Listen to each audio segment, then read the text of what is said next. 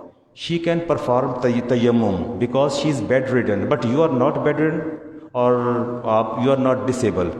You have to perform ablution, then touch the Holy Quran. You are not allowed. Allah Almighty forbade in Holy Quran that you are not allowed to touch Quran before ablution. اللہ نے منع کیا کہ وضو کے بغیر قرآن کو ہاتھ نہیں لگانا, تو آپ ہاتھ نہیں لگا سکتے. No provision in it. If you want to touch it then take a cloth, کوئی کپڑا لے لیجئے, اس پر رکھ کے اٹھا لیجئے, but directly you are not allowed to touch. چلیں جی, یہ آیت پڑھی میں نے سورۃ المائدہ کی. آج کا دن وہ گورنمنٹ نے بھی اناؤنس کیا ہے بیت المقدس کے حوالے سے. میں کوشش کروں گا کہ اگلے جمعہ سے شروع کروں, 1 یا 2 جمعہ میں, ابراہیم علیہ السلام سے لے کے ٹل عیسیٰ علیہ السلام تک, اور then till now the history of Judaism and the reality of Judaism, کہ یہودیت کی حقیقت کیا ہے. آج میں بڑے اختصار کے ساتھ بات کو لے کے چلتا ہوں. سورۃ مائدہ میں اللہ تعالیٰ ارشاد فرماتے ہیں لَتَجِدَنَّ أَشَدَّ النَّاسِ عَدَاوَةً, کہ تم سب لوگوں کو کھنگالو دیکھو, آپ کو جگہ جگہ دشمن نظر آئیں گے. لَتَجِدَنَّ أَشَدَّ النَّاسِ عَدَاوَةً, لیکن تمہیں عداوت میں بدترین جو دشمن نظر آئیں گے, لِلَّذِينَ آمَنُوا, اہل ایمان کے, الیہود. کون ہے بدترین دشمن؟ آپ میرے ساتھ ساتھ چلیے گا نا تو بات. Who is the worst enemy of Muslims? جوش. Who Cs? اللہ المیٹی. دشمنیاں تم مختلف جگہ پر پاؤ گے. اشد الناس عداوۃ للذین آمنوا, لیکن میرے محبوب پر ایمان لانے والوں کے سب سے بدترین دشمن الیہود والذین اشرکوا, 2, ایک یہودی اور دوسرے بت پرست مشرک. کون ہے؟ ہندو. قریش صاحب ٹھیک ہو گیا. مسلمانوں کے بدترین دشمن, انہیں کون دشمن قرار دے رہا ہے؟ اللہ. ٹھیک ہو گیا. اللہ فرماتے ہیں کہ ایمان والوں کے حق میں باللحاظ عداوت سب سے بدترین لوگ آپ جنہیں پائیں گے وہ یہود و ہنود ہیں. اب ان دونوں کو کیٹاگرائز کیجئے, دونوں کو, یہود کو اور ہنود کو, ہندوؤں کو اور یہودیوں کو. ان دونوں کو categorically who is top of the list? یہودی, ناٹ ہندو. ہندو آپ کا کھلا دشمن ہے, ہندو آپ کا کھلا دشمن ہے, مشرک آپ کا کھلا دشمن ہے, بت پرست آپ کا کھلا دشمن ہے. لیکن یہودی آستین کا سانپ ہے. یہودی کیا ہے؟ آستین کا سانپ ہے. یہ کھلا دشمن نہیں ہے، اور میں انشاءاللہ اگلے جمعۃ المبارک سے لے کے چلوں گا، ایک یا دو جمعے ان کی ریئلٹی کو آشکارا کروں گا قرآن و حدیث سے، ان کے رویے اپنے نبیوں کے ساتھ، ان کے رویے اپنے پیغمبروں کے ساتھ، ساری چیزیں آپ کے سامنے رکھوں گا۔ یہ بدترین دشمن ہے۔ پہلے یہ دشمن تھے عیسائیوں کے، پہلے کرسچینٹی اینڈ جوڈازم، یہ دونوں رائیول تھے، دونوں بدترین دشمن تھے۔ جب اسلام آیا تو دونوں مل کے ہمارے خلاف ہو گئے، دونوں مل کے ہمارے خلاف ہو گئے۔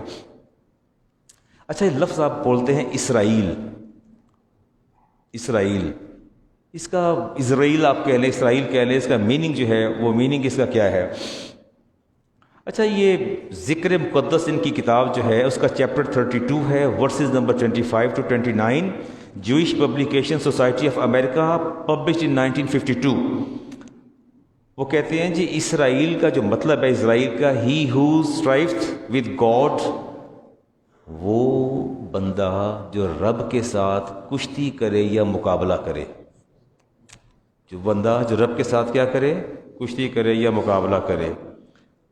بائبل میں ہے کہ یوں کہہ لے رب سے زور آزمائی کرنے والا، پنجہ آزمائی کرنے والا رب کے ساتھ، ریسلر ود گاڈ، بائبل میں ہے دا ریسلر ود گاڈ، اللہ سے ریسلنگ کرنے والا۔ ان کی کتاب میں لکھا ہے کہ جوانی میں یعقوب علیہ السلام نے اللہ تعالیٰ سے زور آزمائی کی، اور زور آزمائی کرنے کے بعد یعقوب علیہ السلام کامیاب ہو گئے۔ پھر فرشتوں سے زور آزمائی کی، یعقوب علیہ السلام کامیاب ہو گئے، تو اللہ نے فرمایا بس کرو۔ یعقوب علیہ السلام نے کہا میں بس نہیں کروں گا، پہلے تو مجھے برکتیں عطا فرما۔ تو اللہ نے فرمایا کہ آج کے بعد تیرا نام اسرائیل ہے، اور قیامت تک آنے والے تیرے پیروکاروں کا نام بھی اسرائیل ہے، اللہ سے پنجہ آزمائی کرنے والے، اللہ سے زور آزمائی کرنے والے۔ It is the origin of the word Israel, یہ اس کا اوریجن ہے جو میں نے آپ کے سامنے رکھا۔ ہمیں ایک ڈاؤٹ سا رہتا ہے کہ یہ جوڈازم جو ہے that has been started from Moses, موسیٰ علیہ السلام سے سٹارٹ ہوا۔ اٹس ناٹ رائٹ، یہ درست نہیں ہے، اس کی ہسٹری اس سے پرانی ہے، اور وہ ہم لے کے چلیں گے، بات اس کو آگے بڑھائیں گے۔ اللہ فرماتے ہیں سورۃ مائدہ میں، وَإِذْ قَالَ مُوسَىٰ لِقَوْمِهِ يَا قَوْمِ اذْكُرُوا نِعْمَتَ اللَّهِ، موسیٰ علیہ السلام نے کہا تھا اے میری قوم ذکر کرو ان نعمتوں کا جو اللہ نے تم پر کی، اِذْ جَعَلَ فِيكُمْ أَنْبِيَاءَ، اس نے تمہارے اندر نبی بھیجے، وَجَعَلَكُمْ مُلُوكًا، اور تمہیں بادشاہت بھی دی۔ اس کا مطلب ہے کہ موسیٰ اپنی قوم سے کہہ رہے ہیں کہ اللہ نے تم میں نبی بھیجے اور تمہیں بادشاہت دی۔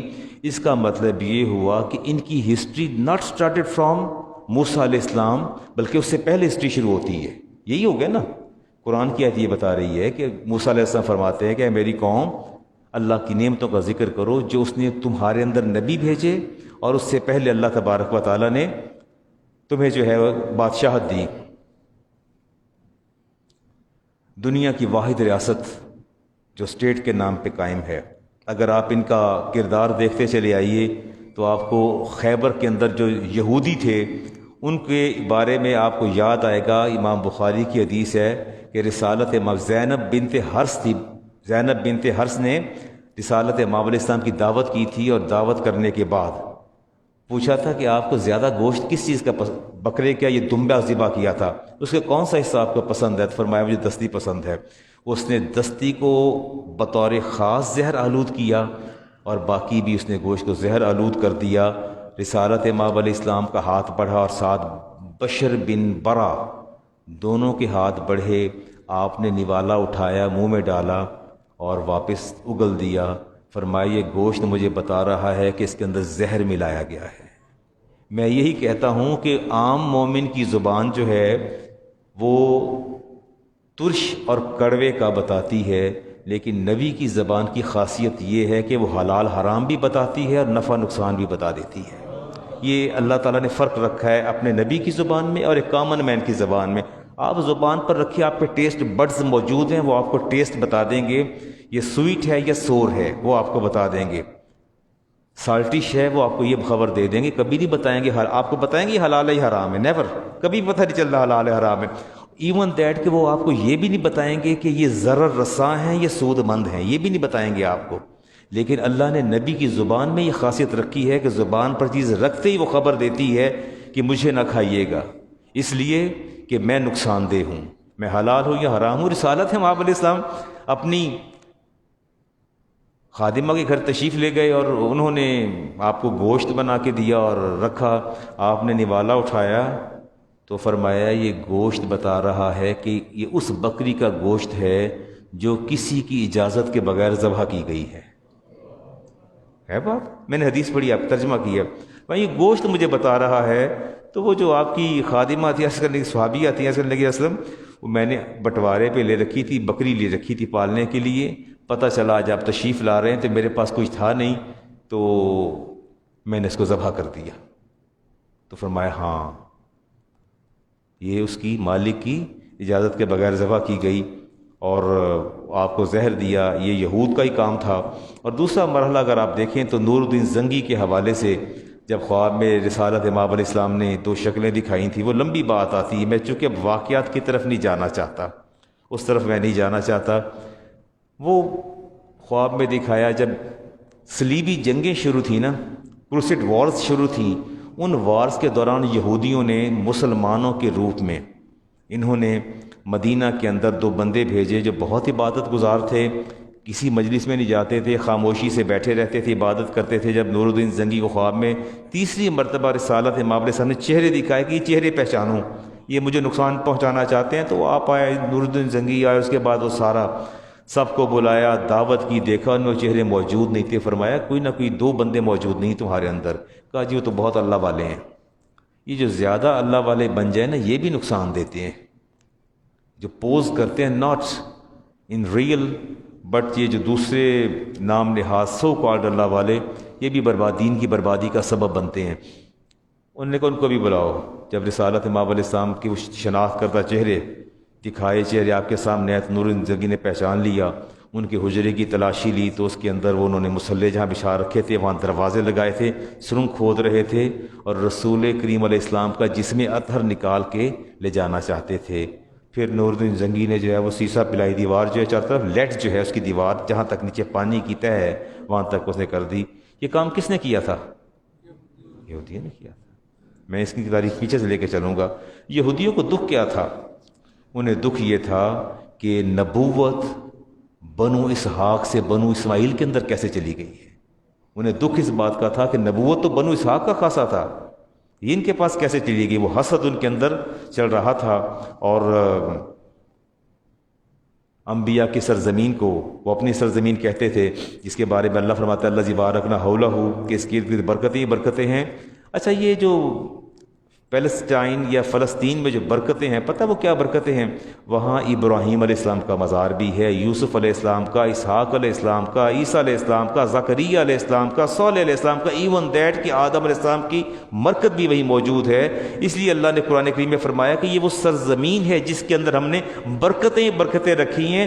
برکتیں یہ نہیں کہ یہاں دنیا کے خزانے وہاں سے نکل رہے ہیں، برکات سے اللہ تعالیٰ کی مراد یہ ہے کہ یہ وہ سرزمین ہے جہاں ایک نہیں 2 نہیں میرے بے شمار پیغمبروں کے وجود مسعود موجود ہیں۔ ان کی برکات کی وجہ یہ ہے، آپ یہ سوچئے کہ جہاں مختلف پیغمبروں کے وجود مسعود جو ہیں آسودہ ہیں، وہاں اتنی برکات ہیں، جہاں امام الانبیاء علیہ السلام کا وجود مسعود موجود ہوگا وہاں برکت کیسی ہوگی؟ اللہ فرماتا ہٹلر نے more than 60 لاکھ اتنے یہودی جو تھے اس نے زندہ جلا دیے۔ He was right in his vision. He was right in his vision. ان الدین عند اللہ الاسلام، اللہ فرماتے ہیں کہ دین صرف ایک ہی ہے، رب کے نزدیک دین کون سا ہے؟ ایک ہی ہے، اور وہ کیا ہے؟ اسلام۔ الم تری کیف ضرب اللہ مثلا کلمۃ طیبۃ کشجرۃ طیبۃ، اللہ فرماتے ہیں یہ جو میں نے کلمہ طیبہ دیا اور تمہیں دین اسلام دیا ہے، تم جانتے ہو یہ کیا چیز ہے؟ اللہ فرماتے ہیں ایسا طیب شجر ہے، ایسا پاکیزہ درخت ہے، اصلھا ثابت و فرعھا فی السماء، اس کی جڑیں زمین کی پاتال میں ہیں اور مضبوط ہیں اور شاخیں اس کی میرے عرش کو چھو رہی ہیں۔ اللہ تعالیٰ فرماتے ہیں کہ سورۃ ابراہیم آیت نمبر 25، الم تر کیف ضرب اللہ مثلا کلمۃ طیبۃ کشجرۃ طیبۃ۔ اللہ فرماتے ہیں کہ میرا یہ جو دین میں نے دیا، اس کا کلمہ دیا، اتنا طیب ہے کہ جڑیں اس کی جو ہیں، روٹس اس کی جو ہیں وہ ثابت ہیں، جن کو زوال نہیں ہے، اور شاخیں اس کی جو ہیں وہ آسمان کی بلندیوں کو نہیں، عرش کی بلندیوں کو چھو رہی ہیں، فی السماء، آسمان تک پہنچی ہیں۔ یہ مسئلہ کیا ہے فلسطین کا؟ یہ ہیکل سلیمانی کیا ہے؟ کیا جی ہیکل سلیمانی؟ ان کا ویژن کیا ہے، اور ان کا یہ کیا سوچتے ہیں؟ یہودی کیا سوچتے ہیں about the Solomon temple? Solomon's temple کے بارے میں یہ کیا کہتے ہیں؟ کیا ہے سولمنز ٹیمپل؟ وہ کہتے ہیں کہ 2500 سال قبل ایک عظیم الشان ہیکل، جسے آپ ٹیمپل کہہ لیں، مندر کہہ لیں، وہ مندر تعمیر کیا تھا سلیمان علیہ السلام نے۔ اس مندر کے اندر یا اس عمارت کے اندر سلیمان علیہ السلام نے نوح علیہ السلام کی کشتی اور جو باقیات تھیں، جسے آپ قرآن نے تابوت سکینہ کہا ہے۔ یہ تابوت سکینہ بادشاہت کی علامت تھا، جب ان کو مل جاتا، ان کو بادشاہت مل جاتی، جب ان سے لوز ہو جاتا، گم ہوتا، تو یہ یہودی ذل الرسوا ہو جاتے، تو وہ کہتے تابوت سکینہ ہے۔ Solomon's temple, first temple in Jerusalem, built under king Solomon's reign and completed in 957 BCE before the birth of Christ. یہ اس وقت تعمیر ہوا۔ ہی پلیس دا آرک، نوح علیہ السلام کی کشتی جو تھی، in the holy of holies, the windowless innermost room, there was a windowless innermost room, جہاں یہ تابوت رکھا گیا اور اس کو محفوظ کیا گیا، the most sacred area of the temple, that area is the most sacred and they are looking for that area, اس ایریے کی تلاش میں ہیں۔ وہ کہتے ہیں یہی وہ ایریا ہے۔ یہ مسلمانوں نے اوپر مسجد اقصی بنا دی ہے، ایگزیکٹلی اس کو اگر منہدم کر دیا جائے تو اندر سے وہ آرک بھی نکل آئے گی اور تابوت سکینہ بھی نکل آئے گا۔ اینڈ دا ویل وال ویئر دے کرائے، ویئر دا جوش کرائے، ویل وال جہاں وہ سر ٹکراتے ہیں، جہاں وہ جا کے روتے ہیں، کہتے ہیں یہاں دروازہ ہے، یہیں سے دروازہ کھلنا ہے، یہیں سے سب نے آنا ہے، اور پھر ہمیں بادشاہت مل جائے گی اور ہمارا کھویا وقار سارا کا سارا واپس آ جائے گا۔ وہ کہتے ہیں کہ نقشہ اسرائیل، گریٹر اسرائیل کا آسمان پر ابھرے گا، عرب دنیا کا زوال۔ ان کی پلاننگ بڑی زبردست ہے۔ And still at this moment, till at this moment they are quite successful and they are gaining success gradually one by one. Jewish are quite successful at this moment. جو انہوں نے پلاننگ کی تھی greater اسرائیل کی، ابھی تک وہ کامیاب ہیں، کہیں بھی وہ ناکام نہیں ہیں۔ ناکامیوں کا سامنا اہل عرب کو اور اہل ایمان کو کرنا پڑ رہا ہے۔ ان کی فلاحی تنظیمیں جو ہیں جگہ جگہ کام کر رہی ہیں، اور میں نے خود سنا اپنے کانوں سے کہ مسلمانوں کا تو کوئی حال نہیں۔ کہتے علامہ صاحب کبھی اب باہر جا کے دیکھیں، یہودی اتنے اچھے ہیں، انہوں نے انسانیت کے بڑے دوست ہیں، انسانیت کے بڑے دوست ہیں۔ انہوں نے ویلفیئر جو انسٹیٹیوشنز کھولے ہیں، فلاحی ادارے، فلاحی تنظیمیں، انسانیت کی خدمت، ہیومینٹی کو جو ہے انہوں نے پروموٹ کیا۔ اتنا کہتے اتنے بہترین لوگ ہیں عیسائی، اتنے بہترین لوگ ہیں، یہاں تو انسان کی قدر نہیں ہے۔ دے آر بیٹر، وہ لوگ بہتر ہیں ہم سے ایز کمپیئر ٹو اس۔ وہ کہتے ہیں بہت بہتر ہیں۔ یہ میں بھی اور آپ بھی، ہم انہیں بہتر سمجھتے ہیں کہ وہ انہوں نے ویلفیئر انسٹیٹیوشن قائم کر رکھے ہیں۔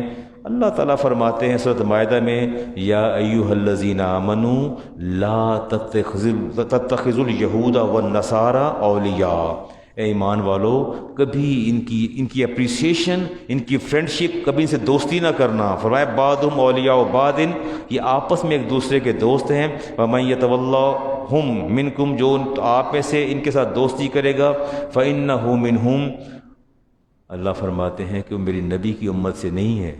وہ کس سے ہے؟ کس سے؟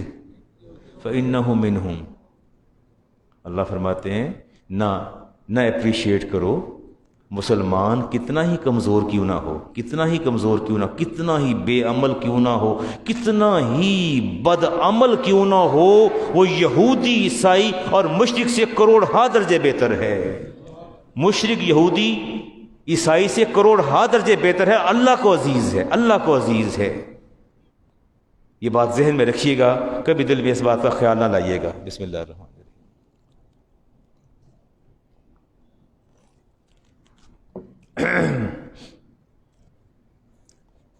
یہ ابو موسیٰ اشعری صحابی رسول ہیں، سیدنا عمر فاروق نے بلایا، پوچھا ابو موسیٰ مجھے یہ پتہ چلا ہے کہ آپ نے ایک یہودی کو کاتب مقرر کر رکھا ہے، کاتب لکھنے والا جو آپ کے احکامات لکھتا ہے، اور آپ نے اس کو مقرر کر رکھا ہے۔ تو فرمایا ہاں، عرض کیا ہاں میں نے رکھا ہے، امیر المومنین میں نے اس کو اپوائنٹ کیا ہے۔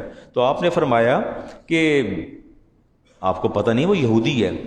کہ تو کیا ہوا، اس کا دین اپنا ہے، میرا دین اپنا ہے۔ ابو موسیٰ اشعری امیر المومنین سے کہنے اس کا دین اپنا ہے، میرا دین اپنا ہے۔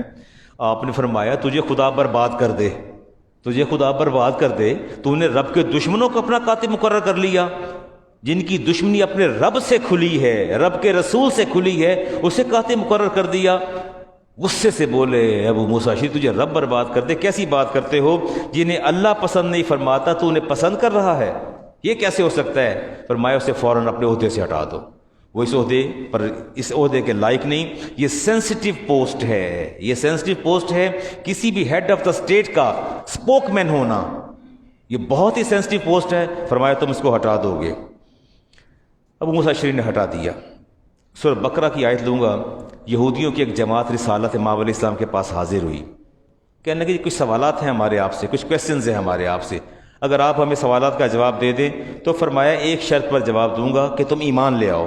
کہنے لگے آپ جواب دے دیں ہم ایمان لے آئیں گے۔ ایک سوال، دوسرا سوال، تیسرا سوال کرتے چلے آئے، کرتے چلے آئے، رسالت امام علیہ السلام جواب دیتے چلے آئے، جواب دیتے چلے آئے، جواب لیتے گئے۔ جب دیکھے نا، کہتے ہیں اچھا یہ 2 سوال ہمارے باقی رہ گئے ہیں جی، 2 سوال ہمارے باقی ہیں۔ رسالت امام نے فرمایا اچھا بتاؤ وہ 2 سوال آپ کے کون سے ہیں، وہ 2 سوال آپ بتا دیجئے۔ انہوں نے کہا جی آپ یہ بتا دیں کہ جو نبی آخر الزماں ہے، یہ میں امام بخاری کی حدیث کا ترجمہ کر رہا ہوں، بخاری شریف کی حدیث کا ترجمہ آپ کے سامنے رکھ رہا ہوں۔ انہوں نے کہا جی اس کی ایک اسپیسیفک اس کی علامت ہے، ایک مخصوص علامت ہے، آخری نبی کی ہماری تورات کے اندر ایک اسپیسیفک، ایک خاص نشانی ہے، آپ وہ بتا دیں وہ نشانی کیا ہے۔ ظاہر ہے آپ امی، آپ پڑھے ہوئے نہیں ہیں، آپ کو تو نہیں پتا، تورات تو آپ نے پڑھی نہیں، لیکن آپ ہمیں بتا دیجئے کہ اسپیشل ایک اسپیسیفک اس کی علامت ہے۔ فرمایا میں بتا دیتا ہوں۔ فرمایا ان کی اس آخری نبی کی علامت یہ ہے اس کی آنکھیں سوتی ہیں، دل جاگتا ہے۔ کہتے واللہ واللہ صدقتا، یہ آپ نے سچ کہا، یہ تورات کے اندر موجود ہے۔ تو فرمایا ہاں میری آنکھیں سوتی ہیں، میرا دل جاگتا ہے، میں بے خبر نہیں ہوتا، میں بے خبر نہیں ہوتا۔ پھر بات نہ بن پائی، تورات ان کی، خبر آپ نے دے دی، اب پھر پریشان ہو گئے۔ کہنے لگا اچھا ایک اور بات بتائیے، یہ that is the last question that they raised. کہتے ایک اور بات بتائیے، یہ آپ پر وہی کون لے کے آتا ہے؟ فرمایا جبریل۔ او ہو جبریل وہی لے کے آتا ہے؟ کہتے یہ تو بڑا غلط کام ہے۔ کہتے اس سے تو ہماری پرانی دشمنی ہے، یہ وہی فرشتہ ہے جس نے ہمیں خنزیر بنایا، جس نے ہمیں بندر بنایا، جس نے خسف کیا، پتھر برسائے ہم پر، عذاب لے کے آئے، ہماری بستیاں الٹ دیں۔ اس فرشتے سے ہماری تو پکی دشمنی ہے، اس نے کبھی عذاب لانے میں ہم پر کوئی دقیقہ فروگزاش نہیں کیا۔ ہم آپ پر ایمان لے آئیں گے، لیکن شرط یہ ہے کہ آپ جبریل کی جگہ میکائیل کو سلیکٹ کروا لیں، اپنے رب سے کہیں کہ میں اسے ریجیکٹ کرتا ہوں، یا اللہ میکائیل کو بھیج، وہ رحمت کا فرشتہ ہے، وہ بارش لاتا ہے، وہ رحمتیں لاتا ہے، اس کا تو کام ہی عذاب لانا ہے، لہٰذا ہماری آخری شرط آپ پوری فرما دیں تو ہم جو ہے وہ اپنا آپ پر ایمان لے آئیں گے۔ اللہ تبارک و تعالیٰ نے فرمایا کل من کان عدو لجبریل، اے حبیب نے فرما دیجئے یہ جبریل کے دشمن ہیں، فإنہ نزلہ علی قلبک بإذن اللہ، انہیں بتائیے تم کیوں دشمن بن گئے جبریل کے، وہ تو اللہ کے حکم سے میرے دل پہ وحی لے کے آتے ہیں۔ رب نے مقرر کیا ہے، فرشتے کو مقرر کرنا میرا اختیار نہیں ہے، یہ رب کا اختیار، چاہے میکائیل کو بھیجے چاہے اسرائیل کو بھیجے، یہ سلیکشن میرے رب کی ہے، انتخاب اسی کا ہے۔ آدم علیہ السلام پر بھی یہی ناموس آتے تھے، عیسیٰ پر بھی یہی آئے، مجھ پر بھی یہی آئے ہیں۔ اور من کان عدو للہ و ملائکتہ و رسلہ و جبریل، اللہ فرماتے ہیں جو دشمن ہے اللہ کا، فرشتوں کا، رسولوں کا، جبریل کا، میکائیل کا، فإن اللہ عدو للکافرین، انہیں بتا دیجئے اللہ خود ان کا دشمن ہے، اللہ خود ان کا دشمن ہے۔ یہ میرے دشمن، میرے نبی کے دشمن، میرے رسولوں کے دشمن، میرے جبریل کے دشمن، میرے میکائیل کے دشمن، انہیں پیغام دے دیجئے رب تمہارا خود دشمن ہے، اللہ تمہارا دشمن ہے۔ فإن اللہ عدو للکافرین، ان کافروں کا، اللہ نے لفظ کیا استعمال فرمایا ہے؟ للکافرین، ان کافروں کا، اللہ انہیں اس فہرست سے باہر نکال رہا ہے کہ اللہ تعالیٰ ان کا دشمن ہے۔ تحویل قبلہ، رسالت امام علیہ السلام نے اور بہتر سوچا اور مسالمت اور ہمزیستی کے لیے کہ چلیں ایک پہلو مشترک رہے گا، یہ بھی ادھر منہ کر کے نماز پڑھتے ہیں بیت المقدس کی طرف، ہم بھی پڑھتے ہیں، چلیں انہیں حیا آ جائے گی، شرم آ جائے گی کہ دین الہامی دین ہے اور میں اللہ کا رسول اور نبی ہوں، چلیں ایک قدر تو مشترک ہوگی نا کہ ہمارا قبلہ ایک ہے۔ تانے دینے شروع کر دیے، رسالت امام علیہ السلام پریشان تھے، آسمان کو دیکھتے رہے، قد نری تقلب وجہک فی السماء فلنولینک قبلۃ ترضاها، اللہ نے ایک تحویل قبلہ کا حکم دے دیا، قبلہ بدل گیا، میں واقعے کو حذف کر رہا ہوں۔ تحویل قبلہ ہوا 18 ماہ کے بعد، ہو گیا نا، ہو گیا قبلہ، کون سا آ گیا اب، کون سا؟ جب قبلہ بدل گیا، پہلے تانے دیتے تھے کہ ان کے پاس اپنا دین اپنا تو قبلہ اپنا لے لو، دین اپنا تو قبلہ بھی اپنا لے لو۔ نتیجہ یہ نکلا اللہ نے قبلہ بدل ڈالا اپنے محبوب کی خواہش پر، اور پھر رفاع بن قیس اور کعب بن اشرف اور دیگر یہودی سردار آ گئے، کہنے لگے کہ آپ تو ناراض ہی ہو گئے ہیں، آپ کا رب بھی جلال میں آ گیا، آپ بھی ناراض ہو گئے ہیں، چلیں اچھا ایسا کر لیں کہ ہم اسلام لے آتے ہیں، آپ صبح اناؤنس کر دیں، صبح آپ اعلان کر دیں کہ وہ جو میں نے کل آیت پڑھی تھی نا کہ قبلہ بدل گیا ہے، ہم آپ سے کہتے ہیں آپ آج اعلان کر دیں کہ وہ آیت پھر آ گئی ہے کہ جاؤ واپس پہلے قبلہ پر چلے جاؤ، بیت المقدس دوبارہ بنا لو۔ اللہ نے آیت نازل فرما دی، سیقول السفہاء، اے حبیب یہ احمق بے وقوف، اللہ نے کیا فرمایا؟ سیقول السفہاء، یہ عنقریب یہ بے وقوف کہہ رہے ہیں، اللہ نے انہیں بے وقوف قرار دیا، احمق قرار دیا۔ یہ احمق کہتے ہیں من الناس ما واللہ من قبلتہم التی کانوا علیہا، یہ مسلمانوں کو کس چیز نے پھیر دیا؟ اچھے خاصے نماز ادھر پڑھتے پڑھتے پھر کے ادھر آ گئے، یہ مسلمانوں کو کس نے روٹیٹ کر دیا؟ یہ پوچھتے ہیں کل انہیں فرما دیجیے للہ المشرق والمغرب، یہ مشرق بھی اللہ کا ہے اور مغرب بھی اللہ کا ہے، یہ مشرق بھی اللہ کا ہے، مغرب بھی اللہ کا ہے۔ اللہ فرماتے ہیں کہ یہدی من یشاء الی صراط مستقیم، جسے چاہتا ہے صراط مستقیم کی طرف پھیر دیتا ہے۔ اب صراط مستقیم وہ نہیں یہ ہے، پہلے وہ تھا اب یہ ہے، مشرق بھی اللہ کا، مشرق بھی اللہ کا اور مغرب بھی اللہ کا، بتا دیا یہ دونوں میرے ہیں، اس کا تو سوال ہی پیدا نہیں ہوتا۔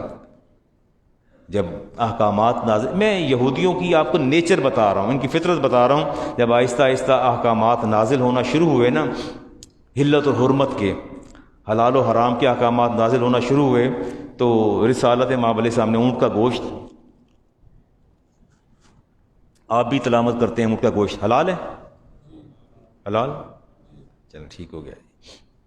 جب عقائد کا ظہور شروع ہوا اور ان کے عقائد، یہودی اونٹ کا گوشت نہیں کھاتے، یہودی اونٹ کا گوشت، اصل میں اس کا پس منظر یہ تھا کہ یعقوب علیہ السلام علیل ہوئے، انہوں نے کہا یا اللہ تو مجھے صحت عطا فرما دے، مجھے تندرستی عطا فرما دے، مجھے صحت دے دے گا تو میں جو اپنی سب سے پسندیدہ ڈش اور مرغوب چیز ہے میں وہ چھوڑ دوں گا، وہ کیا کروں گا؟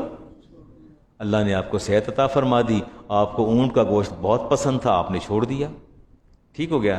بات صرف اتنی تھی، انہوں نے یہودیوں نے خود بخود اپنے اوپر حرام کر لیا، کیا کر لیا؟ خود بخود حرام کر لیا۔ کرنے کے بعد جب رسالت امام علیہ السلام نے اونٹ کا گوشت کھایا تو یہ آگے کہنے لگے آپ نے تو کہا تھا کہ دین ابراہیم ہے، آپ تو جو کانسٹیٹیوشن لائے ہیں آپ نے کہا یہ ابراہیم علیہ السلام کا دین ہے، ابراہیم علیہ السلام کے دین میں تو گوشت حرام تھا اونٹ کا، یہ حلال کیسے ہو گیا اچانک؟ اس کا مطلب یہ ہوا کہ آپ ملت ابراہیم کا نام لیتے ہیں پر اس کے کانسٹیٹیوشن کو آپ اڈاپٹ کرنے کو تیار نہیں ہیں. آپ ان کے حلال کو حرام کر رہے ہیں اور حرام کو حلال کر رہے ہیں. فرمایا یہ تمہیں کس نے کہا ابراہیم علیہ السلام پر ان کا گوشت حرام تھا؟ کہتے ہیں تورات میں لکھا ہے. کہاں لکھا ہے؟ تورات میں. تو فرمایا تورات لے آؤ، تورات لے آؤ، پڑھ لیتے ہیں، دیکھ لیتے ہیں. آپ نے بلا لیا صحابہ کو، آ جاؤ، تورات لے کے آ گئے. اللہ فرماتے ہیں کل الطعام کان حلا لبنی اسرائیل الا ما حرم الاسرائیل علی نفسہ. اسرائیل لقب ہے یعقوب علیہ السلام کا. اللہ فرماتے ہیں میں نے بنی اسرائیل پر سارے کھانے حلال کر رکھے تھے، ایک کھانا جو حرام ہوا الا ما حرم اسرائیل علی نفسہ، وہ یعقوب نے خود اپنے اوپر حرام کیا تھا. میں نے ابراہیم کی ملت میں کوئی چیز کھانے کے لیے حرام نہیں کی. یہ آیت نازل ہو گئی من قبل ان تنزل التوراۃ.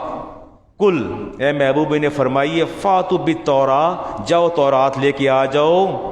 فامسلوھا ان کنتم صادقین، آ جاؤ فتلوھا ان کنتم صادقین، آ جاؤ تم تورات پڑھو، دیکھ لیتے ہیں کہاں حرام ہے. جب تورات لائے تو کہیں بھی نہیں تھا، کہیں بھی نہیں تھا. ذل و خوار رسوا ہو کے اٹھ کے چلے گئے کہ یہ ہمارے لیے تو بہت ذلت رسوائی کا سامان ہے. تورات کے اندر کہیں نہیں لکھا تھا کہ اللہ تعالیٰ نے ملت ابراہیم پر جو ہے وہ حرام قرار دے دیا. اکانومی اور معیشت کے لیے ریاست مدینہ کی جو اکانومی تھی، معیشت تھی، رسالت مآب علیہ السلام نے پیغام بھیجا، انہیں یہودیوں کو پیغام بھیجا کہ آپ ایسا کر لیں کہ ہم نے مدینہ کی اکانومی کو بہتر بنانا ہے. تو بہتر تبھی بنے گی جب سب قبائل مل کے بیٹھیں گے. ہم بھی مل کے بیٹھتے ہیں، آپ کرسچنز بھی آ جائیں، یہودی بھی آ جائیں اور مشرک بھی آ جائیں. دیکھتے ہیں کہ ہم نے اپنی لوکیلٹی کی، اس ریاست کی جو معیشت ہے، اکانومی اور تجارت، اس کو کیسے بہتر کرنا ہے. اس کے لیے جو ایمبیسیڈر تھے وہ کون تھے؟ سیدنا صدیق اکبر رضی اللہ تعالیٰ عنہ. آپ نے خط لکھا میں صدیق جائیے اور بنو قینقاع جو بڑا قبیلہ تھا ان کا، یہودیوں کا، فرمایا ان کے پاس تشریف لے جائیے، انہیں میرا یہ نامہ مبارک دیجئے، انہیں کہیے کہ اللہ کے رسول نے ریاست مدینہ کی اکانومی کو بہتر کرنے کے لیے یہ ایک تجاویز ہیں، ان کو پڑھ لیجئے. جب آپ وہاں پہنچے دیکھا تو اس کا جو سردار تھا غصے میں آ گیا، کہنے لگا کیا بات ہے، تم لوگ اپنے دین کا دعویٰ کرتے ہو، تم یہ بتاؤ کہ تمہارا خدا ہماری کمک کا محتاج ہے اور تمہارا نبی بھی ہمارا محتاج ہے. آج پتہ چلا کہ تمہیں ہماری کمک چاہیے، ہماری ہیلپ چاہیے، مدد چاہیے، اسسٹنس چاہیے، فائنینشیل اسسٹنس تمہیں چاہیے. تمہارا رب بھی محتاج ہے اور تم بھی محتاج ہو.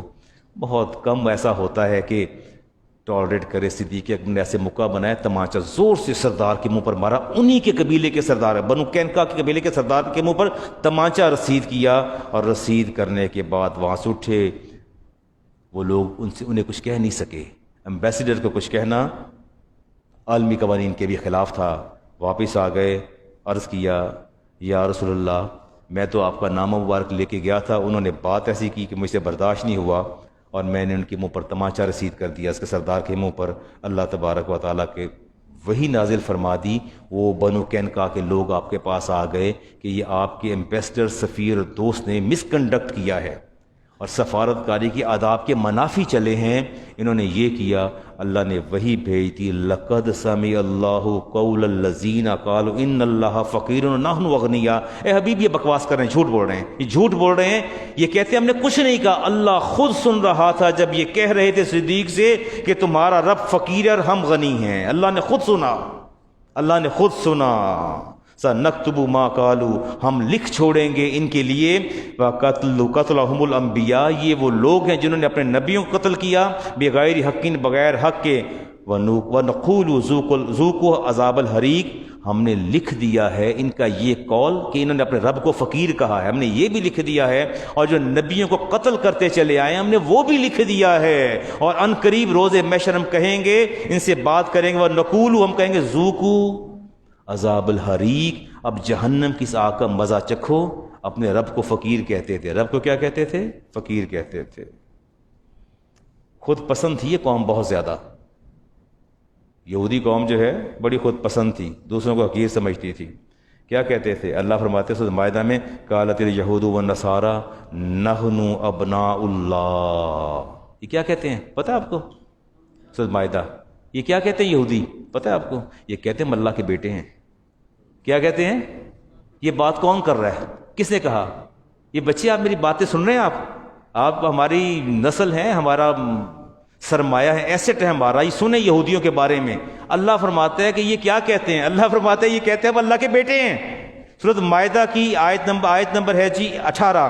قالت الیہود والنصارى، یہودی بھی کہتے ہیں، عیسائی بھی کہتے ہیں نحن ابناء اللہ واحباؤہ، ہم اللہ کے بیٹے ہیں اور بیٹے بھی ایسے جو اللہ کو سب سے پیارے ہیں. یہ کہتے ہیں یہودی اور عیسائی کہتے ہیں. اللہ فرماتے ہیں قل فلما یعذبکم بذنوبکم، ان سے پوچھئے اگر تم اللہ کے بیٹے تھے تو اللہ نے تمہیں بندر کیوں بنایا؟ اللہ نے تمہیں خنزیر کیوں بنایا؟ اللہ نے تم پر پتھر کیوں برسائے؟ اللہ نے تمہاری بستیوں کو زیر و زبر کیوں کیا؟ اللہ نے تمہارے چہروں کو مسخ کیوں کیا؟ اللہ نے تم پر عذاب کیوں بھیجے؟ فَلِمَا يُعَذِّبُكُم بِذُنُوبِكُم، رب نے تمہارے گناہوں کے عوض تمہاری پکڑ کیوں کی؟ بَلْ أَنتُم بَشَرٌ، انہیں بتائیے تم بشر ہو. تم کیا ہو؟ بشر ہو. ممن خلق، جسے تمہارے رب نے پیدا کیا. یغفر لمن یشاء، جسے چاہتا ہے بخش دیتا ہے. ویعذب من یشاء، اور جسے چاہتا ہے کیا دیتا ہے. وللہ ملک السماوات والارض، اور انہیں بتا دیجیے زمین اور آسمان میں بادشاہی کس کی ہے؟ اللہ کی ہے. اور فرما دیا وما بینہما، اور اس پوری یونیورس کے اندر جو کچھ بھی ہے سب کس کے زیر تسلط ہے؟ اللہ رب العزت کے. آگے دیکھیے جی، یہ کہتے تھے کل ان کانت لکم دار الاخرہ. اللہ فرماتے ہیں یہ اچھا یہ یہودی اور ایک اور بات کہتے ہیں آخرت ہماری ہے. آخرت کیا ہے؟ آخرت ہماری ہے. اللہ فرماتے ہیں کل ان کانت لکم دار الاخرہ عند اللہ خالصتاً، اگر تم کہتے ہو یہ آخرت ہماری. اچھا یہ کہتے ہیں مسلمانوں کو سب جہنم میں جائیں گے، یہ سب کہاں جائیں گے؟ یہ جنت اور آخرت ہماری ہے. اللہ فرماتے ہیں کہ آخرت تمہاری ہے تو من دون الناس، دوسرے لوگوں کو فتمنوا الموت، انہیں کہیے ذرا موت کی تمنا تو کرو. دیکھیں نا، اگر آپ کہتے ہیں جی میں اس گھر میں جاؤں گا تو بڑی نعمتیں اندر میرے لیے، آپ اس کمرے میں کہتا ہوں جی بڑی نعمتیں ہیں، بہت زیادہ اللہ تعالیٰ کی بلیسنگ ہے اس کمرے کے اندر، آپ بھی کہتے ہیں لاٹ آف بلیسنگز دیئر، بہت زیادہ بلیسنگ اللہ تعالیٰ کی، تو میں کہتا پھر داخل ہو جاؤ نا، بلیسنگ ہے نا. اللہ فرماتے ہیں انہیں کہیے کہ موت کی تمنا کریں ان کنتم صادقین، اگر تم سچے ہو. فلن یتمنوا ابدا، اے حبیب یہ کبھی موت کی تمنا نہیں کریں گے، یہ کبھی موت کی تمنا نہیں. اگر میں آپ سے کہوں کہ آپ موت کی تمنا کریں یا اللہ شہادت کی موت آپ تمنا کریں گے؟ Yes of course, yes of course. ہمیں پتہ شہید کا کیا مقام ہے، ہم کریں گے تمنا اس کی. اللہ تعالیٰ سے کہیے موت کی تمنا کریں، اللہ کبھی نہیں کریں گے. بما قدمت ایدیہم، جو کرتوت انہوں نے کیے، جو کچھ انہوں نے آگے بھیجا، یہ کبھی بھی نہیں کریں گے. اور یہ ایسی ظالم قوم تھی ایک دن میں 5 نبی کو قتل کر دیتی تھی. ایسی بدخصلت قوم تھی کہ ایک دن میں اکٹھے 5 انبیاء کو شہید کر دیا. ایک دن میں 5 انبیاء اکٹھا شہید کر دیا. ایسی بدخصلت قوم تھی. جہاد جاری رہے گا، جہاد جاری رہے گا. لا تزال طائفۃ من امتی ظاہرین علی الحق کی، فرمایا میری امت میں سے ایک گروہ ہمیشہ حق پہ رہے گا اور جہاد کرتا رہے گا. لا یضرهم من آذاہم، اور کوئی انہیں نقصان نہیں پہنچا سکے گا. کیلا، پوچھا گیا اینا ہم یا رسول اللہ، یہ گروہ کہاں ہوگا جو جہاد کرتا رہے گا، یہ گروہ کہاں ہوگا جہاد کرتا رہے گا؟ قال النبی علیہ السلام فی البیت المقدسی، فی البیت مقدسی و اکناف بیت المقدس، فرمایا بیت المقدس کی ارد و گرد ہوگا. یہ ایک گروہ ایسا میری امت میں قیامت تک رہے گا جو جہاد کرتا رہے گا. امام بخاری کی حدیث لے رہا ہوں جی، رسالت امام علیہ السلام نے ارشاد فرمایا کہ اگر دنیا ختم ہو جانے والی ہو، اونلی ون ڈے، ایک دن باقی رہ جائے. کیا رہ جائے؟ ایک دن باقی رہ جائے. لو لم یبقى من الدنیا الا یوم، امام بخاری کی فرمایا دنیا ختم ہو جائے، آج کا دن باقی ہے، آج کا دن باقی ہے، کل قیامت قائم ہونے جا رہی ہے. لطول اللہ ذالک اليوم، اللہ تعالیٰ اس دن کو اتنا طویل کر دے گا، اتنا طویل کر دے گا، حتی یقاتل آخر ھذا الامت الدجال، یہاں تک کہ میری امت میں دجال نکل آئے گا اور پھر اس کو قتل کیا جائے گا. پوچھا گیا قیلا این ہم یا رسول اللہ، یہ کب وقوع پذیر ہوگا، کس جگہ پر ہوگا، اس کی لوکیشن کیا ہے؟ فرمایا انتم الشرقیہ، انتم الشرقیہ نہر الاردن، تم نہر اردن کے مشرق کی جانب ہوگے، وہم غربیہ، اور وہ مغرب کی جانب ہوں گے. فرمایا حتی یختبی الیہودی، یہاں تک کہ یہودی چھپے گا، چھپ جائے گا، من وراء شجر الحجر، یہودی بھاگیں گے اور چھپیں گے درختوں کے پیچھے، پتھروں کے پیچھے. فَيَقُولُ الشَّجَرُ وَالْحَجَرُ، پتھر بھی پکارے گا اور درخت بھی پکارے گا، یا مسلموں یا عبد اللہ، اے مسلمان، اے اللہ کے بندے، ھذا یہودی ورائی، یہ میرے پیچھے یہودی چھپا ہے، یہ میرے پیچھے کون چھپا ہے؟ یہودی چھپا ہے، تعال آگے بڑھو، تعال آگے بڑھو، فاقتلوہ، اسے کیا کر دو؟ قتل کر دو، قتل کر دو۔ ما کان اللہ لیذر المؤمنین علی ما انتم حتی یمیز الخبیث من الطیب۔ اللہ سورۃ آل عمران میں فرماتے ہیں کہ اللہ مومنین کو کبھی بھی اس حال پر نہیں چھوڑے گا جو ہمارا موجودہ حال ہے، اللہ کبھی اس حال پر نہیں چھوڑے گا جب تک کہ اللہ تعالیٰ خبیث اور طیب کو ممیز نہ کر دے، لائن آف ڈیمارکیشن نہ کھینچ دے، اللہ تعالیٰ مومنین کو تنہا نہیں چھوڑے گا۔ خبیث کون ہے؟ کہیے نا، ڈر کیوں رہے ہیں؟ کرسچنز، جوئش، ہندوز، یہ میں تھوڑی کہہ رہا ہوں، میں نے تو آیت پڑھی قرآن کریم کی، میں نے تو آیت پڑھی شروع گئے، میں نے تو اس آیت کا سٹارٹ لیا۔ اللہ تعالیٰ خود فرماتے ہیں کہ یہ مشرک اور یہ یہودی عیسائی یہ کبھی بھی تمہارے دوست نہیں ہو سکتے۔ ان کا چوتھا منصوبہ ہے جو ہے جی، ان کا یہودیوں کا جو لاسٹ جس پر وہ عمل پیرا ہیں، ان کا آخری سپیل چل رہا ہے یہودیوں کا، پہلے 3 میں کامیاب ہیں، آخری ان کے منصوبے کے، ان کی پلاننگ کی 2 پارٹ ہیں جی۔ پہلا پارٹ ہے جی مسجد اقصیٰ پر قبضہ کرنا، اینڈ دے ہیو آکوپائڈ، قبضہ ہو گیا؟ کہیں نہ ہو گیا ہے تو نہیں ہے قبضے میں، انہی کے قبضے میں ہے بھائی، یہ کیا ہو گیا؟ اور گاہے گاہے وہ جو کچھ کر رہے ہیں آپ کے علم میں نہیں ہے۔ دوسرا ان کا جو منصوبہ جسے اصل میں اب انہوں نے، میں آگے جا کے آپ سے بات کرتا ہوں کہ وہ کرنا کیا چاہتے ہیں، ان کی اصل میں پلاننگ کیا ہے۔ انہوں نے مسلمان عبادت نہیں کر سکتے، وہاں جا نہیں سکتے، جاتے ہیں تو بمباری کرتے ہیں۔ آپ دیکھیے دوسرا ان کا منصوبہ ہے مسجد اقصیٰ کو شہید کر کے ہیکل سلیمانی سولمنز ٹیمپل کو ریکنسٹرکٹ کرنا۔ دوسرا ان کا منصوبہ کیا ہے؟ ہیکل سلیمانی تعمیر کرنا۔ 2 پارٹ ہیں، اور اس پورے علاقے کو اپنی میراث سمجھتے ہیں۔ اس پورے علاقے کو اپنی کیا سمجھتے ہیں؟ وہ کہتے ہیں میراث ہے، یہ واحد پہلا جز مکمل ہو گیا، یہ واحد گورنمنٹ ہے، اسرائیلی گورنمنٹ، صہیونی گورنمنٹ، جس کی پارلیمنٹ کی پیشانی کے پر درج ہے، اے اسرائیل تیری سرحدیں نیل سے فرات تک ہیں۔ واحد پارلیمنٹ ہے، خبیث پارلیمنٹ، جس کی پیشانی پر یہ درج ہے۔ کیا ایسا بھی کبھی ہوا کہ کوئی ملک دوسروں کے اوپر دعویٰ بولے، قبضہ کرے اور ان کے ممالک پر دعویٰ کر دے؟ ٹھیک ہے، انٹینشنز ہوتے ہیں، ارادے ضرور ہوتے ہیں، پر ایسا تو نہیں ہوتا کہ آپ پارلیمنٹ کے اوپر لکھ چھوڑیں کہ یہ سارا علاقہ میرا۔ اس کا مطلب ہے آپ غاصبانہ قبضے کے لیے آپ کی کوششیں جاری۔ کہتے ہیں اسرائیل تیری سرحدیں نیل سے فرات تک ہیں، واحد ایسا ملک ہے جو دنیا کے ممالک پر کھلم کھلا جارحیت کر کے قبضہ کرنے کی تلاش میں ہے۔ صہیونی تحریک کا جو نقشہ ہے اس کے اندر دریائے نیل ہے، مصر ہے، اردن ہے، پورا شام ہے، لیبنان ہے، عراق کا بڑا حصہ ہے، ٹرکی کا جنوبی علاقہ ہے، مدینہ ہے، حجاز کا پورا بالائی علاقہ، مدینہ بھی ہے، مکہ بھی ہے، اسی طرف وہ جا رہے ہیں۔ یہ ان کی تحریک ہے۔ وہ یہ کہتے ہیں کہ جی بات یہ ہے کہ عنقریب آسمان پر نقشہ ابھرے گا صہیونی علاقے کا۔ جب ہم ہیکل سلیمانی تعمیر کریں گے تو نقشہ ابھر آئے گا، عرب بھی ہمارا ہے، اردن بھی ہمارا ہے، شام بھی ہمارا ہے۔ پیچھے میں نے دیکھا جماعت اسلامی نے بھی احتجاجی جلوس نکالا، پروٹیسٹ کیا، اور وات المسلمین جو ہے اس کا بھی وہ پروٹیسٹ میں نے دیکھا۔ افسوس ہوا پروٹیسٹ دیکھ کے، ہمارے پاس مین پاور نہیں تو ہم ایسا کام کرتے کیوں ہیں؟ کیا دنیا کو یہ دکھانا چاہتے ہیں کہ یہ ہمارا کچھ ہے؟ بڑا شور سنتے تھے پہلو میں دل کا، بڑا شور سنتے تھے پہلو میں دل کا، جو چیرا تو ایک قطرہ خون نہ نکلا۔ یہ تو ہمارا حال ہے، ہم نے کرنا اور جانا کہاں ہے؟ فلسطینی لیڈر شیخ احمد یاسین نے کہا تھا کہ میں یہ سمجھتا ہوں کہ فلسطینی غلام ہیں، پر کہتے نہیں، مجھے اب پتہ چلا کہ یہ پوری عرب قوم غلام ہے، پوری عرب قوم غلام ہے۔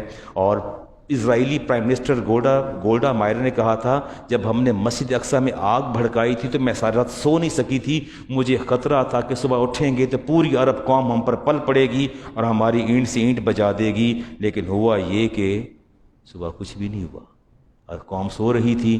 تو میں نے یہ پیغام دیا اپنے جرنیلوں کو کہ تیار ہو جاؤ، اب یہ عرب ہمارا ہے۔ اب یہ عرب کیا ہے؟ ہمارا۔ اقبال نے کہا تھا از خواب گراں خواب گراں خواب گراں، خیز کے اٹھو خواب سے جاگو، خواب سے جاگو، تمہیں جاگنا ہے۔ لیکن میں نے دیکھا کہ چشم فلک نے ایک اور نظارہ بھی تو دیکھا تھا نا، یہ وہی دیار ہے نا جہاں خالد بن ولید اور ابو عبیدہ بن جرح کی تلواریں چمکتی رہیں، یہ وہی سرزمین ہے نا۔ جب بیت المقدس فتح ہوا ان کی تلواریں چمکتی تھیں 8000 شہ سواروں کے ساتھ مل کے، جن میں 50% 4000 جنگی یرموک کے زخم خوردہ تھے، انہوں نے دشمن کے اس شہر کو مٹی بنا کے رکھ چھوڑا تھا۔ خالد بن ولید نے، انہوں نے، اور آپ کو وہ دن یاد نہیں جب عمر فاروق پیوند لگے پیراہن کے ساتھ داخل ہوئے فلسطین کے اندر، بیت المقدس کے اندر داخل ہوئے تھے، اور آپ سے کہا گیا تھا لباس تو بدل لیں، آپ لباس تو بدل لیں، عمدہ لباس پہن لیں، حریف کے ساتھ آپ نے مذاکرات کرنے ہیں، تو آپ نے سختی سے جھڑک دیا تھا۔ آپ نے فرمایا تھا مجھے جو عزت ملی ہے وہ لباس کے صدقے نہیں ملی، مجھے اپنے رسول کے صدقے عزت ملی ہے اور دین کے صدقے عزت ملی ہے۔ اس لباس یہ تو زمین کی عزت ہے، یہ تو زمین کی عزت ہے، اور رعب اور دبدبا جو ہے یہ آسمان کی عطا کردہ نعمت ہے، آسمان کی عطا کردہ نعمت ہے۔ اقبال نے کہا تھا افسوس صد افسوس شاہین نہ بنا تو، افسوس صد افسوس شاہین نہ بنا تو، دیکھے نہ تیری آنکھ نے فطرت کے اشارات۔ تقدیر کے قاضی کا یہ فتویٰ ہے ازل سے، ہے جرم ضعیفی کی سزا مرگ مفاجات۔ یہ سزا مل رہی ہے ہمیں، مجھے افسوس نہیں ہوتا کہ ایک طرف ٹینک آ رہے، ادھر سے لوگ گلیل پھینک رہے ہیں۔ افغانستان کے اندر ادھر ٹینک آتا ہے، ادھر پتھر پھینکے جاتے ہیں۔ کیا ٹینک کا مقابلہ ہم نے پتھر سے کرنا ہے؟ کاش ہم نے پڑھا ہوتا والعادیاتی دبحن فالموریاتی قدحن فالمغیراتی صبح، کاش ہم نے اس کو پڑھ لیا ہوتا، قرآن کے پیغام کو پڑھا ہوتا۔ صلاح الدین ایوبی نے جب کنکر کیا، بیت المقدس کو کنکر کیا تھا، 8 دن صفائی کروائی، صفائی کروانے کے بعد جمعے کے دن انہوں نے، سلطان صلاح الدین ایوبی نے کہا کہ اذان دی جائے گی، پورے علاقے کے مؤذنین کو بلا دیا اور سب سے کہا کہ زوال سے پہلے پہلے اذان دو، اتنے میرے رب کی کبریائی بیان کرو کہ اس علاقے کی مٹی کا ہر ذرہ اللہ کی کبریائی بیان کرنا شروع کر بول اٹھے۔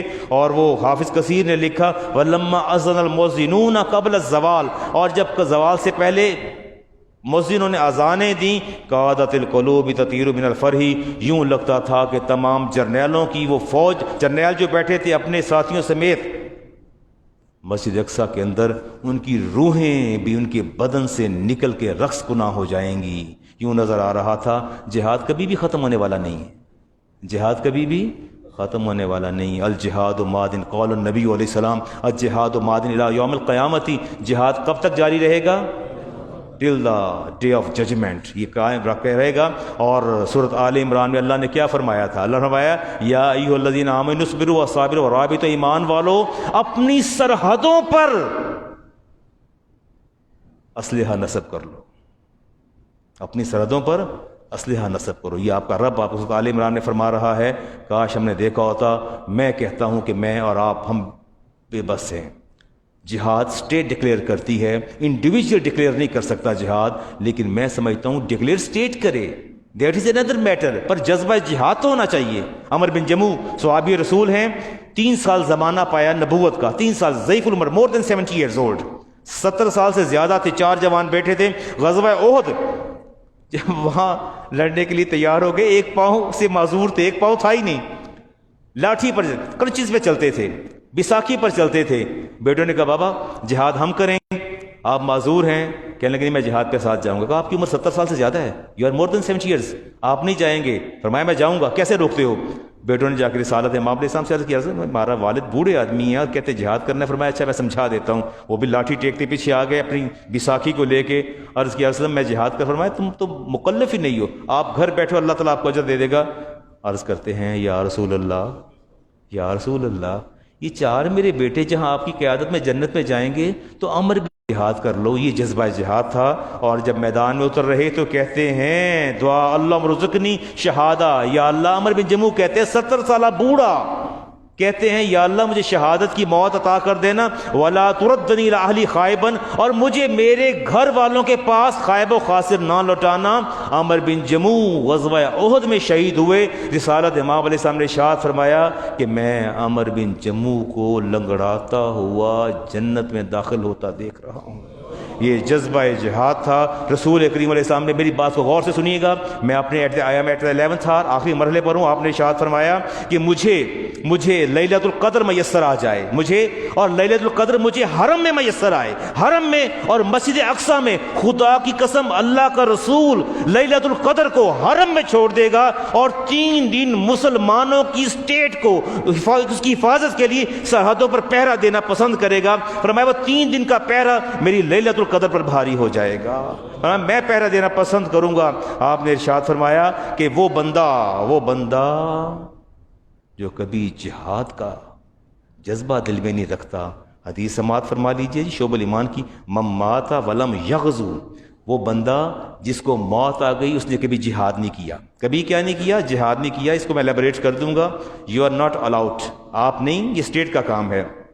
وَلَمْ يُحَدِّثْ نَفْسَهُ، وہ بندہ جو جہاد نہیں کرتا اور ایون دیٹ اس کے دل میں کبھی یہ جذبہ بھی بیدار نہیں ہوا کہ یا اللہ مجھے موقع ملا تو میں تیری راہ میں جہاد کروں گا، یہ جذبہ بھی کبھی بیدار نہیں ہوا۔ فرمایا بالغز مات علی شعبۃ من النفاق، تو اے صحابہ سن لو، وہ میرا امتی منافق ہو کے مرا، وہ میرا امتی کیا ہو کے مرا۔ میں آپ سے کہتا ہوں، ہم جہاد پہ نہیں جا سکتے، ہم ٹرینڈ نہیں ہیں، کم از کم جذبہ جہاد جو ہے وہ تو دل میں رکھ سکتے کہ اے مالک، اگر زندگی میں کہیں ایسا وقت تو نے عطا فرما دیا اور ہمیں مسلمانوں کی حرمت کے لیے، اپنے ملک کی عزت کے لیے، اسلام کی سربلندی کے لیے، اسلام کی سرفرازی کے لیے ہمیں جان دینا پڑی تو ہم جان دینے سے گریز نہیں کریں گے۔ یہ جذبہ تو ہونا چاہیے کم از کم کہ ہمارے جذبے بھی سرد پڑ گئے۔ رسالت امام علیہ صاحب تشریف فرما تھے، شادی ہوئی نوجوان کی، عرض کرتا ہے یا رسول اللہ مجھے اجازت دے دیجئے، میں نے اپنی زوجہ کو لے کے ملک سے باہر جانا ہے۔ عرف عام میں سے آپ کیا کہتے ہیں؟ شادی کے بعد جوڑا باہر جاتا ہے، کیا کہتے ہیں آپ اس کو؟ ہنی مون کہتے ہیں۔ فرمایا نہیں، ان السیاحۃ امۃ الجہاد فی سبیل اللہ، اے میری امتیوں میری بات سن لو، میری امت کی سیاحت جہاد ہے اللہ کی راہ میں۔ میری امت کی سیاحت کیا ہے؟ اللہ کی راہ میں جہاد ہے۔ جذبے ہمارے سرد پڑ گئے، عید منائی ہم نے؟ منائی نہیں ہم نے؟ کیا عصمتیں نہیں لوٹی جا رہی تھیں؟ بمباری نہیں ہو رہی تھی؟ کیا قتل و غارت گری کا بازار گرم نہیں تھا؟ کیا حاملہ عورتوں کے پیٹ چا کر کے بچوں کو ذبح نہیں کیا جا رہا تھا؟ یہودی کیا ظلم نہیں کر رہے؟ کیا ایسا بھی ہوا کہ ہماری کوئی آنکھ اشکبار ہو گئی ہو، یا ہم نے اپنے مسلمان بھائی بہن بیٹی کے لیے ہم نے دلہن میں سوچا ہو؟ میں پوچھتا ہوں کہ میری بیٹی ہاسپٹل میں ہو، میری بیٹی کو تکلیف ہو، اور پھر مجھے کہیں نا کہ مولانا یہ نئے کپڑے پہن کے پارک میں جا کے عید منائے تو میں مناؤں تو پتہ چلتا ہے نا۔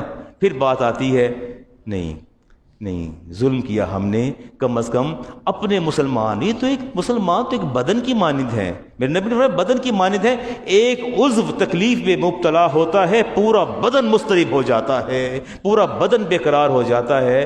علامہ محمد اقبال سے کسی نے کہا تھا کہ عید پر کچھ اشعار کہہ دیجئے، فرمایا فلسطین کا حال تم نے نہیں دیکھا، مجھے عید پر اشعار کہنا کہتے ہو؟ کہتے نہیں، کہہ دیجئے۔ فرمایا اچھا پھر سن لو، علامہ کے اشعار سنیے، فرماتے ہیں خزاں میں مجھ کو رلاتی ہے یاد فصل بہار، خزاں میں مجھ کو رلاتی ہے یاد فصل بہار، خوشی ہو عید کی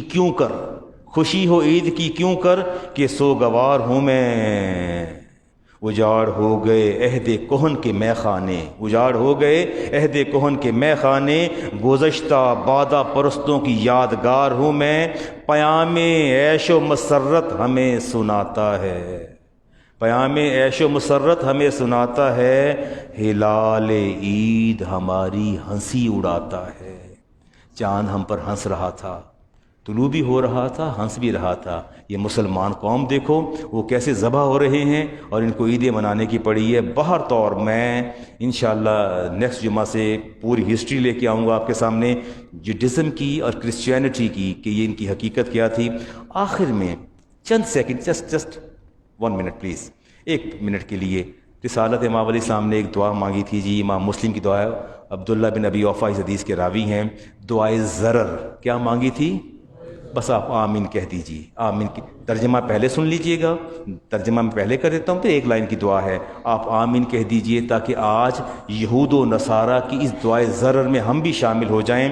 آپ نے امام مسلم کی حدیث سے فرمایا اللہ منزل الکتاب سری الحساب, اے اللہ تو کتاب کو نازل کرنے والا ہے, تو کتاب کو نازل کرنے والا ہے, قرآن کو, تورات کو, زبور کو, انجیل کو, اور کیا ہے سری الحساب, اور تو جلدی ظالم کا حساب لینے والا ہے. آگے آپ نے فرمایا اعظم الاحزاب, یا اللہ یہود و نصارہ کے لشکر کو برباد کر دے. پھر فرمایا اللہم اہزمہم زلزلہم, یا اللہ ان کو زیر و زبر کر دے, نیست و نابود کر دے. بس میں دعا مانگتا ہوں, آپ آمین کہیے, اس کے ساتھ ہی میری گفتگو ختم ہو جائے گی.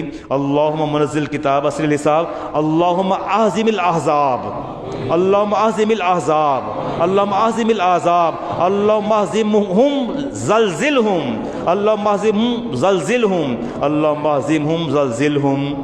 آمین بجاہ النبی المرسلین. سنتے ادا فرما لیجیے.